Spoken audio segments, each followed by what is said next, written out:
29 April আপনারা কাকে vote দেবেন? আপনারা এটাই বুঝবেন। একদিকে আছে বোমা বাঁধার কারিগর আর অন্যদিকে আছে শিল্প গড়ার কারিগর। আপনারা বেছে নিন কাকে ভোট দেবেন। পীরজাদা নওশাদ সিদ্দিকী যে দলের সাথে জোট করেছে, আগাগোড়া এরা হচ্ছে ধর্ম নিরপেক্ষ দল, সেই কারণেই নওশাদ সিদ্দিকী বামফ্রন্টের সমর্থিত আইএসএফ প্রার্থী হয়ে দাঁড়িয়েছে। এই আইএসএফ কে ভোট দিলে আপনারা কিছু উপকার পাবেন। সেটা কি? নওশাদ সিদ্দিকীকে ভোট দেবেন 29 তারিখে। আমাদের সরকার যদি হয় তাহলে বেকার যুবকরা, যারা শ্রমিক, যারা কাজ করেন, তারা 800 টাকা করে রোজের দাম পাবে। আপনারা 29 তারিখে যদি নওশাদ সিদ্দিকীকে ভোট দেন তাহলে এই যে আমাদের শিক্ষিত সমাজ, যারা শিক্ষিত হচ্ছে, বাবা এবং মায়েরা কষ্ট করে ছেলে মেয়েদের লেখাপড়া করাচ্ছেন, সেই লেখাপড়ার ফল পাবেন। এনাদের স্বচ্ছভাবে নিয়োগ হবে, এনাদের কাজের ব্যবস্থা হবে। অন্যদিকে 1,500 টাকা দিচ্ছে আর বোমা বাঁধার কারিগর তৈরি করছে আপনাদের ছেলেদের। তাই সুস্থ সমাজ গড়তে পীরজাদা নওশাদ সিদ্দিকীকে খাম চিহ্ন ভোট দিয়ে বিপুল ভোটে জয় করতে হবে। আপনারা দেখেছেন যে হারমাত আমাদের এই ভাঙড়ের জমিনে প্রার্থী হয়েছেন। বিগত 21 সালে ইনি প্রার্থী হয়েছিলেন ক্যানিং পূর্ব থেকে। ওখানে আমাদের সংযুক্ত মোর্চার ক্যান্ডিডেট ছিলেন শাহাবুদ্দিন সিরাজি। দেখেছেন ওনাকে অবৈধভাবে হারিয়ে দিয়েছিল এই হারমাত। অবৈধভাবে হারিয়ে দেওয়ার পরে সেখানে আমাদের মায়েদের এবং আমাদের আইএসএফ এবং সিপিএম এর যেসব কর্মী ছিল, সমর্থক ছিল, যারা তারাকে ভোট দিয়েছিল, যারা আমাদেরকে ভোট দিয়েছিল, তাদের ঘর বাড়িগুলো বুলডোজার দিয়ে ভেঙে দিয়েছিল। তাই শিক্ষার কারিগর, উন্নয়নের কাণ্ডারি পীরজাদা নওশাদ সিদ্দিকীকে ভোট দিতে হবে। না হলে আগামী দিনে এই ক্যানিং পূর্ব যে সন্ত্রাস করে রেখেছে আমাদের আরাবুল ইসলাম, এখনকার ক্যান্ডিডেট, উনি এই আলমগীর ভাইও আছেন, ওখানে যায়, প্রচারে যায়, সেখানকার মায়েদের দুঃখ, সেখানকার মায়েদের কষ্ট, সেখানকার ভাইদের কষ্ট আপনারা চোখে না দেখলে বুঝতে পারবেন না। আমরাও ওদিকে যাই যখন, আমাদের কাছেও খবর থাকে। তাই এই ভাঙড়টাকে উন্নয়ন করতে গেলে সংযুক্ত মোর্চার প্রার্থী পীরজাদা নওশাদ সিদ্দিকীকে ভোট দেবেন। তাই সুস্থ ভাঙড় গড়তে হলে আমাদের আগামী 29 এপ্রিল আসছে দিন, খাম চিহ্নে ভোট দিন। 29 এপ্রিল আসছে দিন, খাম চিহ্নে এমনভাবে বোতামটা টিপে দিন, আগামী 4 তারিখ যখন ব্যালট বাক্স খোলা হবে তখন শুধু ওই ব্যালট বাক্সের মধ্যে শুধু খাম আর খাম থাকবে। সেই খাম চিহ্ন এমনভাবে গুনবে, সওগাত মোল্লার মাথা এখন নষ্ট, অনেকটা নষ্ট হয়ে গেছে, তখন পুরোপুরি নষ্ট হয়ে যাবে।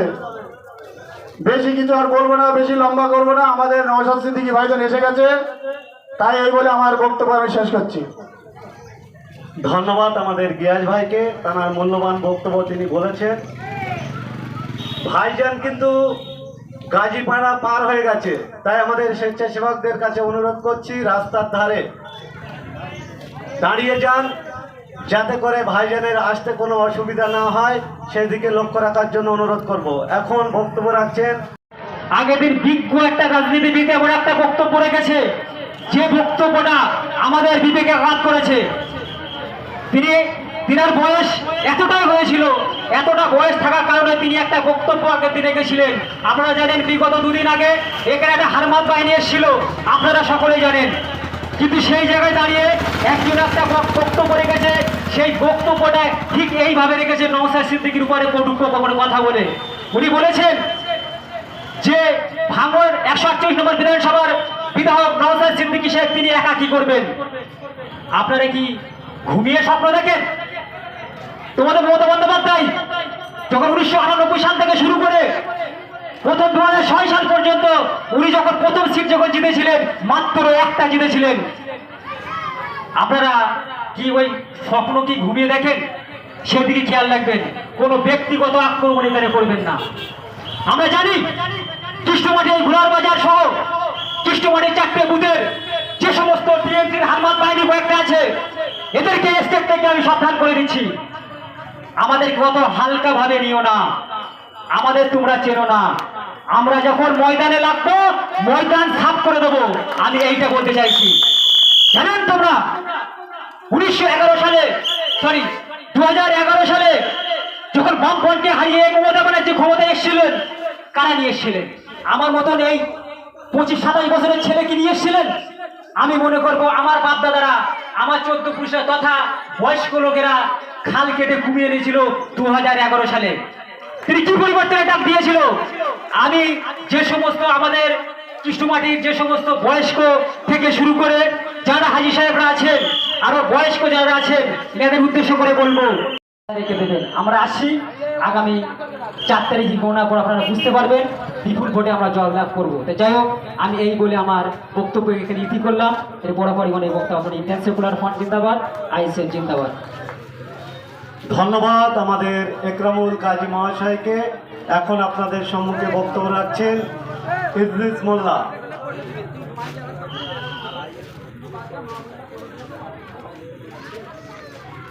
ধন্যবাদ।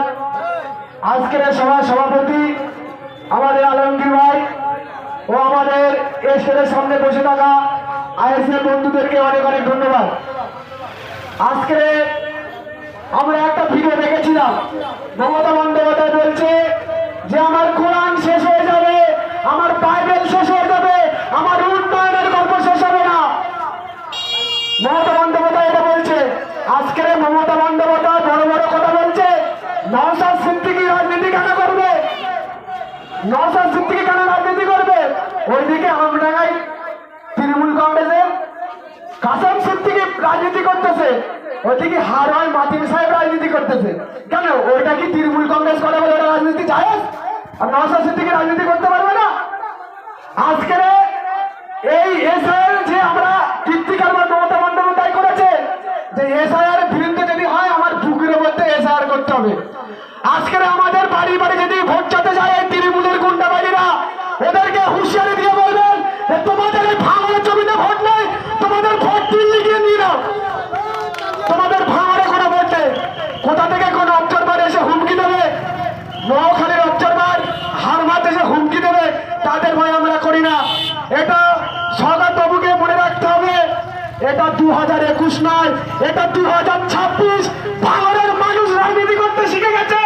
ভাঙনের মানুষ 29 এপ্রিলে এর যোগ্য জবাব দেবে, দিয়ে ওই ক্যানিং পূর্ব হারমাতকে একদম টেনে মহাখালীর খাল পার করে দেবে। এমন মুদান দিবেন, 5 নম্বরে এমন মুদান দিবেন যেন বিরাট বাক্সটা বসে যায়। আর আমাদের মা বোনেদের বলবো, যদি এই তৃণমূলের গুন্ডাবানেরা যদি হুমকি দেয়, চুমকি দেয়, শাড়ির হুমকি দেয়, এই সিঁড়ি ওই সিঁড়ি, আমাদের কোনো সিঁড়ি লাগবে না, আমাদের কোনো সিঁড়ি লাগবে না। নওশাদ সিদ্দিকীর আদর্শ মেনে আমরা রাজনীতি করি। দীর্ঘ 34 বছর সিপিএমের আমলে যে রাজনীতির কথা সিপিএমরা করেছিল, তারপরে নওশাদ সিদ্দিকী ওই রাজনীতির কথা বলে, গরিব মানুষের হয়ে কথা বলে, রুজি রোজগারের কথা বলে। আজকের তৃণমূল আর এই বিজেপি এটা কোনো আলাদা দল না, এটা একই দল, এটা বাংলার মানুষ জানে। আজকের সেটিং করতে গেছে, আজকের বলে আমি জনসংখ্যা দেখেছি, আপনারা দেখেননি? সরকার মোল্লা ওই জনসংখ্যাতে সেকেন্ড বলে বিজেপি প্রার্থীর বাড়ি গেছে, বাড়ি গিয়ে বলছে যে এটা আমার জনসংখ্যা। মানুষ জানে 2026-এ মানুষের যোগ্য জবাব দেবে। আর 4 তারিখের পরে এখানে একটা কর্মী সভা হয়েছিল, বাবুরা বলছে 4 তারিখের পরে আমরা দেখে নেব। আরে বাবু, 4 তারিখের পরে তোমরা ভাঙন ছাড়া হয়ে যাবে, তোমরা আমাদের কি দেখবে? 4 তারিখ পরে তোমার বাড়ি শুতে পারবে না। গণতন্ত্র পরীক্ষায় এমন লড়াই করব, এমন বোতাম টিপব যেন বিধানসভায় নওশাদ সিদ্দিকী বাম সমর্থক প্রার্থীদের যারা 8-10টা এমএলএ নিয়ে যারা বিধায়ক বিধানসভায় গিয়ে যারা আমার মতন উঁচু আওয়াজে কথা বলতে পারে। এই বলে আমার সংক্ষিপ্ত বক্তব্য এখানে শেষ করছি।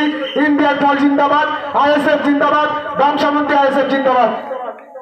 ধন্যবাদ আমাদের ইদ্রিস ভাইকে, তার মূল্যবান বক্তব্য তিনি রেখেছেন। আমরা রফিকুল ভাইকে স্টেজে আসার জন্য আহ্বান জানাচ্ছি।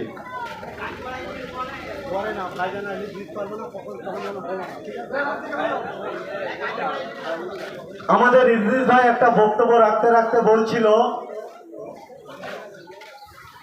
যে বোতামটা আমরা এমন ভাবে টিপবো, তৃণমূল কংগ্রেস 4 তারিখের পরে কোথায় থাকবে তারাই ঠিক করুন। আমি আজকের স্টেজ দাঁড়িয়ে বলছি, নির্বাচন কমিশনারের যদি লোক থাকে, কোনো আইবির যদি দপ্তরের লোক থাকে, এটা হচ্ছে চালতাবেড়ি অঞ্চল। মনে রাখা দরকার, প্রতিটা ইভিএম এর 5 নম্বর বোতামটা যেন একটু শক্তভক্ত করে রাখে। কেন তোরা মায়েরা তারা আজকের সংগঠিত হয়েছে। আজকের কৃষ্ণমাটির মায়েদের গর্জন, এই মাচ্চরের বিসর্জন, কৃষ্ণমাটির বাপ ভাইদের গর্জন, এই তোলামুলদের বিসর্জন। তাই আগামী দিনে 29 তারিখে 5 নম্বর সুইচটা আমরা নির্বাচন কমিশনারকে বলবো একটু শক্তভক্ত মেশিন আমাদের কাছে দেবেন। যাই হোক, এখন আপনাদের সম্মুখে বক্তব্য রাখছেন রফিকুল ভাই। রফিকুল ভাইকে বলবো স্টেজে আসার জন্য। ধন্যবাদ। আজকের সভার সভাপতি আমাদের আলমগীর ভাই ও আমাদের স্টেজের সামনে বসে থাকা আইএসএল বন্ধুদেরকে অনেক অনেক ধন্যবাদ। আজকে আমরা একটা ভিডিও দেখেছিলাম, মমতা বন্দ্যোপাধ্যায় বলছে যে আমার কোরআন শেষ হয়ে যাবে, আমার বাইবেল শেষ হয়ে যাবে, আমার উন্নয়নের গল্প শেষ হবে না। মমতা বন্দ্যোপাধ্যায় এটা বলছে। আজকের মমতা বন্দ্যোপাধ্যায় বড় বড় কথা বলছে। নওশাদ সিদ্দিকী রাজনীতি কেন করবে? নওশাদ সিদ্দিকী কেন রাজনীতি করবে? ওইদিকে আমডাঙ্গায় তৃণমূল কংগ্রেসের কাসেম সিদ্দিকী রাজনীতি করতেছে, ওইদিকে হারওয়ার মাতিন সাহেব রাজনীতি করতেছে। কেন? ওইটা কি তৃণমূল কংগ্রেস করে বলে ওটা রাজনীতি জায়েজ? আর নওশাদ সিদ্দিকী রাজনীতি করতে পারবে না? আজকের এই এসআইআর যে আমরা কীর্তিকার মমতা বন্দ্যোপাধ্যায় করেছে, যে এসআইআর বিরুদ্ধে যদি হয় আমার বুকের মধ্যে এসআইআর করতে হবে। আজকের আমাদের বাড়ি বাড়ি যদি ভোট চাতে যায় এই তৃণমূলের গুন্ডাবাড়িরা, ওদেরকে হুঁশিয়ারি দিয়ে বলবেন যে তোমাদের এই ভাঙনের জমিতে ভোট নেই, তোমাদের ভোট দিল্লি গিয়ে নিয়ে নাও। তোমাদের ভাঙনে কোনো ভোট নেই। কোথা থেকে কোন অবজারভার এসে হুমকি দেবে, মহাখালীর অবজারভার হারমাত এসে হুমকি দেবে, তাদের ভয় আমরা করি না। এটা সরকার বাবুকে মনে রাখতে হবে, এটা 2021 নয়, এটা 2026। ভাঙনের মানুষ রাজনীতি করতে শিখে গেছে। ভাঙনের মানুষ 29 এপ্রিলে এর যোগ্য জবাব দেবে, দিয়ে ওই ক্যানিং পূর্ব হারমাতকে একদম টেনে মহাখালী খাল পার করে দেবে। এমন মুদান টিপবেন, 5 নম্বরে এমন মুদান টিপবেন যেন বিরাট বাক্সটা বসে যায়। আর আমাদের মা বোনেদের বলবো, যদি এই তৃণমূলের গুন্ডাবাড়িরা যদি হুমকি দেয়, চুমকি দেয়, শাড়ির হুমকি দেয়, এই সিঁড়ি ওই সিঁড়ি, আমাদের কোনো সিঁড়ি লাগবে না, আমাদের কোনো সিঁড়ি লাগবে না। নওশাদ সিদ্দিকীর আদর্শ মেনে আমরা রাজনীতি করি। দীর্ঘ 34 বছর সিপিএমের আমলে যে রাজনীতির কথা সিপিএমরা করেছিল, তারপরে নওশাদ সিদ্দিকী ওই রাজনীতির কথা বলে, গরিব মানুষের হয়ে কথা বলে, রুজি রোজগারের কথা বলে। আজকের তৃণমূল আর এই বিজেপি এটা কোনো আলাদা দল না, এটা একই দল, এটা বাংলার মানুষ জানে। আজকের সেটিং করতে গেছে, আজকের বলে আমি জনসংখ্যা দেখেছি, আপনারা দেখেননি? সরকার মোল্লা ওই জনসংখ্যাতে সেটিং সংসারও করেননি, একটা বাচ্চাও হয়নি। তিনি কি করছেন? তালাক আইন পাস করছেন, তালাক দেওয়া যাবে না। আরে ভাই, এ তো শরিয়াতের আইন। তোমরা ডিভোর্স দিলে অসুবিধা নেই, আমরা তালাক দিলে অসুবিধা। তারপরে সিটিজেনশিপ অ্যামেন্ডমেন্ট আইন, নাগরিকত্ব আইন। তুমি বললে যারা ভারতবর্ষে 6 বছর আছে তারা সব নাগরিক, আমরা মুসলিমরা বাদে কেন? আমরা কি অপরাধ করলাম?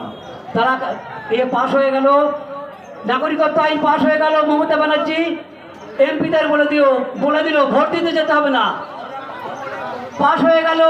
মোদিবাবুকে ফোনে বলে দাদা ঠিক করে দিয়েছি, লোক পাঠাইনি, পাশ হয়ে গেল। তো তারপরে হয়ে গেল আমাদের ওয়াকআপ আন্দোলন।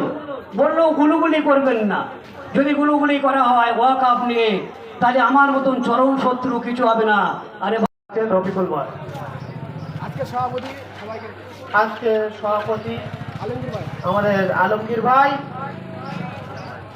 ও গ্রামবাসী ও বন্ধু আইএসএফের কর্মীবৃন্দু,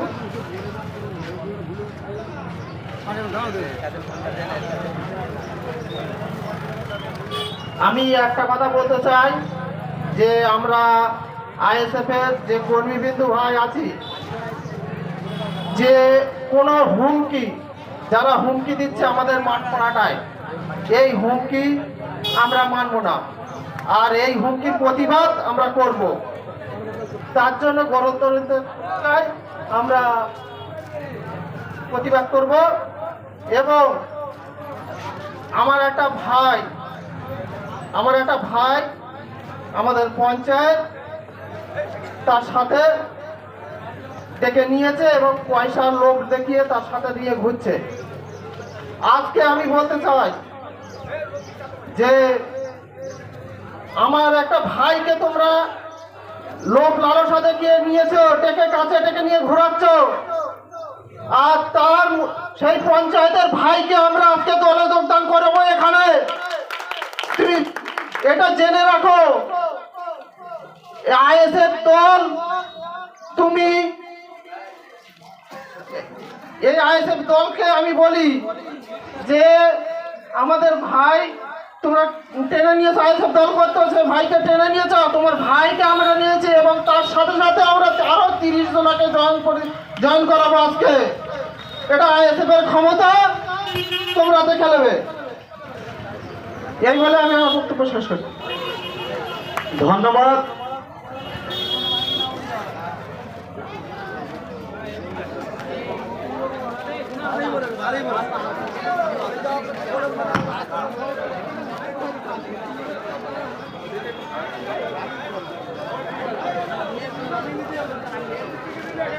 এখন আপনাদের সম্মুখে বক্তব্য রাখছেন কমরেড গিয়াসউদ্দিন মোল্লা।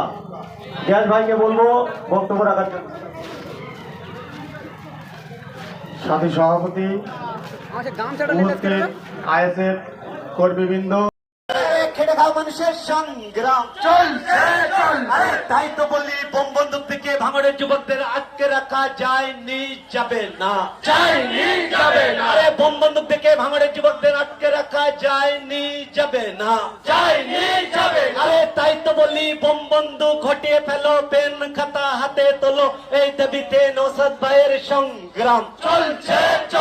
আরে বোম বন্দুক ঘটিয়ে ফেলো, পেন খাতা হাতে তোলো, এই দাবিতে সংযুক্ত মোর্চার সংগ্রাম চলছে।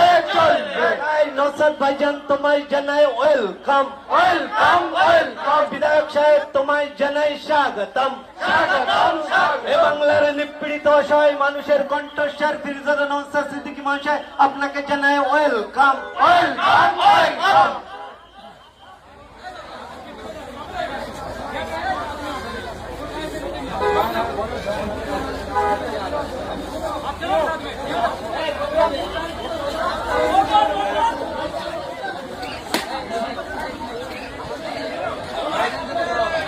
আর বক্তব্য দেওয়া স্পেশাল কিছু নয়, কি বক্তব্য দিয়ে না দিয়ে আপনারা ভালো করে জানেন। আমার লড়াইটা বিজেপি তৃণমূলের বিরুদ্ধে লড়াই করছে, এটা আপনারা ভালো করে জানেন। আজকে শুধু আপনাদের একটু আস্তে কথা বললে হবে না, একটু আস্তে ঠান্ডা মাথায়। এবারে ভাঙড় বিধানসভায় আপনি ভোট কিভাবে দেবেন, পিছিয়ে আসেন বাবু, পিছিয়ে আসেন, তা আপনারা দেখিয়ে দেবো। এটা একটা নমুনা ইভিএম যদি বলি আমি, ড্যামি ইভিএম।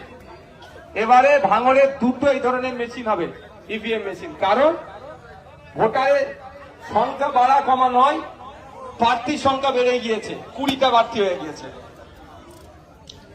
20টা প্রার্থী হয়েছে। তো 20টা প্রার্থী হওয়ার জন্য দুটো ইভিএম লাগবে, একটাতে 16টা আর একটাতে 4টে। তাহলে আমার নাম্বারটা কততে আছে? মায়েরা বলো কততে আছে, বাপেরা বলো কত নম্বরে হাতটা তুলে রাখা। 5 আছে তো নাকি? কিভাবে 5 খুঁজবে? 1 2 3 4 5।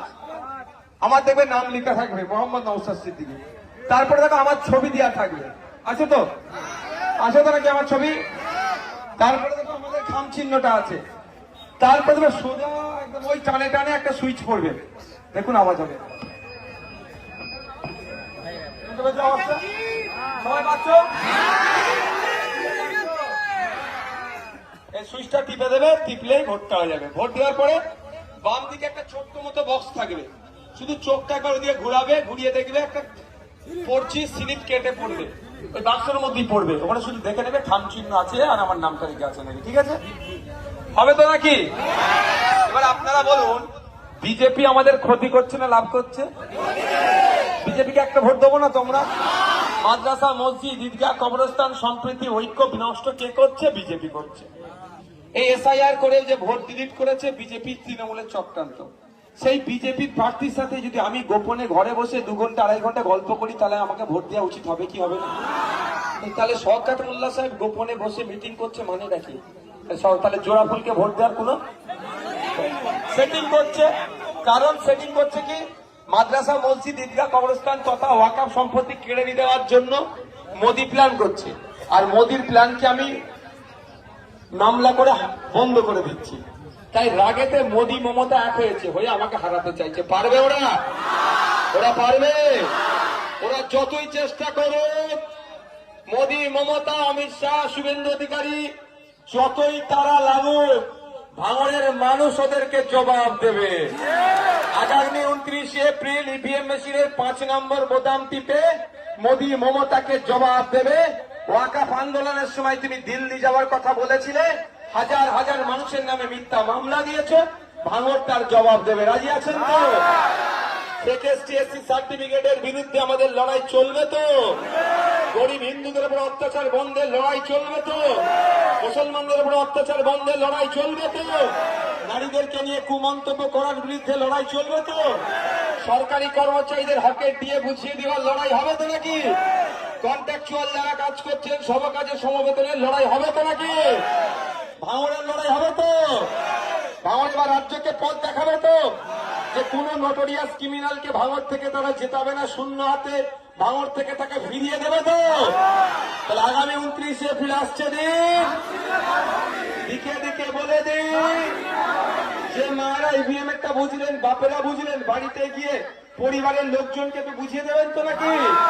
যে 2টো ইভিএম মেশিন থাকবে, ঘাবড়ে যাওয়ার দরকার নেই, ভোট আমাদেরকে 5 নম্বরে দিতে হবে। তবে এবার আপনাদের প্রতি আমার ভরসা, আস্থা, আমি যেটা বুঝতে পারছি আপনাদের সাথে মিশে 5 বছর ধরে, এইবারে শুধু 26,000 লিড নয়, লিডটা কম করে 50,000 হবে। হ্যাঁ, আর একটা কথা বলি, ভয় পাওয়ার দরকার নেই, গুন্ডা মস্তান সব সাই হয়ে গেছে। চালতাবেড়িয়ার একটা বড় নেতা আছে, কোথায় সে? কোথায় খোঁজ নিয়ে দেখো, সে এখন আর নেই মার্কেটে। মার্কেটে নেই। যারা বদমাইশি করবে এই ধরনের মার্কেট থেকে আউট হয়ে যাবে গণতান্ত্রিক প্রক্রিয়াতে, ঠিক আছে? আপনার ভোট আপনি নিজে দেবেন, মাথায় থাকবে তো নাকি? কারো প্রয়োজনে পা দেওয়ার দরকার নেই, টাকা পয়সা, শাড়ি, জামা কাপড় যা দেবে সেটাও ছাড়বেন না, নিয়ে নেবেন ওদের কাছ থেকে। আর সকালবেলা উঠে ভোটটা ইভিএম মেশিনের 5 নম্বরে আপনার ছেলেকে, আপনার ভাইজানকে দিয়ে দেবেন। রাজি আছে? ঠিক আছে, একটু প্রচার করবেন বাড়ি বাড়ি গিয়ে। এখন একটা ছোট্ট জয়নিং আছে। কারণ সেটিং করছে কি, মাদ্রাসা, মসজিদ, ঈদগাহ, কবরস্থান তথা ওয়াকফ সম্পত্তি কেড়ে নিয়ে দেওয়ার জন্য মোদি প্ল্যান করছে। আর মোদির প্ল্যানকে আমি মামলা করে বন্ধ করে দিচ্ছি। তাই রাগেতে মোদি মমতা এক হয়েছে, হয়ে আমাকে হারাতে চাইছে। পারবে ওরা? ওরা পারবে? ওরা যতই চেষ্টা করুক, মোদি, মমতা, অমিত শাহ, শুভেন্দু অধিকারী, যতই তারা লাগুক, ভাঙড়ের মানুষ ওদেরকে জবাব দেবে। আগামী 29 এপ্রিল ইভিএম মেশিনের 5 নম্বর বোতাম টিপে মোদি মমতাকে জবাব দেবে। ওয়াকফ আন্দোলনের সময় তুমি দিল্লি যাওয়ার কথা বলেছিলে, হাজার হাজার মানুষের নামে মিথ্যা মামলা দিয়েছে, ভাঙড় তার জবাব দেবে। রাজি আছেন তো? এসটি/এসসি সার্টিফিকেটের বিরুদ্ধে আমাদের লড়াই চলবে তো? গরিব হিন্দুদের উপর অত্যাচার বন্ধের লড়াই চলবে তো? মুসলমানদের উপর অত্যাচার বন্ধের লড়াই চলবে তো? নারীদেরকে নিয়ে কুমন্তব্য করার বিরুদ্ধে লড়াই চলবে তো? সরকারি কর্মচারীদের হকের দিয়ে বুঝিয়ে দেওয়ার লড়াই হবে তো নাকি? কন্ট্রাকচুয়াল যারা কাজ করছেন সব কাজে সমবেতনের লড়াই হবে তো নাকি? ভাঙড়ের লড়াই হবে তো? ভাঙড় বা রাজ্যকে পথ দেখাবে তো? যে কোন নোটোরিয়াস ক্রিমিনালকে ভাঙড় থেকে তারা জেতাবে না, শূন্য হাতে ভাঙড় থেকে তাকে ফিরিয়ে দেবে তো? তাহলে আগামী 29 এপ্রিল আসছে দিন, দিকে দিকে বলে দিন যে মারা ইভিএম একটা বুঝলেন, বাপেরা বুঝলেন, বাড়িতে গিয়ে পরিবারের লোকজনকে তো বুঝিয়ে দেবেন তো না। আর যারা অঞ্চল বুথ নেতৃত্বরা আছেন, সাইদার ভাইরা কোথায় আসুন, আমাদের যারা আছেন তাদের নেতৃত্বে তাদের হাতে ঝান্ডা তুলে দিচ্ছে। চলো তোমার সামনে আসো, তোমার সামনে যাও। ইনকলাব জিন্দাবাদ, इनकलाब जिंदाबाद, आए से पेशागतम, आए से पेशागतम, নওশাদ ভাইয়ের চিন্তাধারা দিক দিকে ছড়িয়ে দাও, আইএসএফের খাম পতাকা দিক দিকে উড়িয়ে দাও, আইএসএফের খাম পতাকা দিক দিকে উড়ছে উড়বে, তাই তো বলি পরিবর্তনের পরিহার, বাবার কোলে ছেলের লাশ, এই তৃণমূল আর না, পরিবর্তনের পরিহাজ, বাবার কোলে ছেলের লাশ, এই তৃণমূল আর না, শাসক তোমার অহংকার, রাজ্য জুড়ে হাহাকার, শাসক তোমায় ধিক্কার, কর্মস্থলের দাবিতে খামচিহ্ন লড়ছে। এবার আমি আশা করছি গতবারে চালতাবাড়িয়া জানা লিড দিয়েছে, এবারে তার ডবল লিড দেবে চালতাবাড়িয়া অঞ্চল।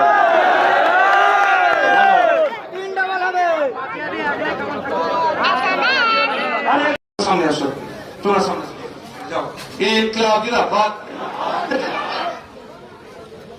इनकलाब जिंदाबाद, जिंदाबाद, जिंदाबाद, आए से पेशागतम, स्वागतम, स्वागतम, आए से पेशागतम, स्वागतम, स्वागतम, नौशद भाइয়ের চিন্তাধারা দিক দিকে ছড়িয়ে দাও, ছড়িয়ে দাও, ছড়িয়ে দাও, আয়ে से পের খাম পতাকা দিক দিকে উড়িয়ে দাও, উড়িয়ে দাও, উড়িয়ে দাও, আয়ে से পের খাম পতাকা দিক দিকে উড়ছে উড়বে, উড়ছে উড়বে, তাই তো বলি পরিবর্তনের পরিহার, বাবার কোলে ছেলের লাশ, এই তৃণমূল আর না, আর না, আর না,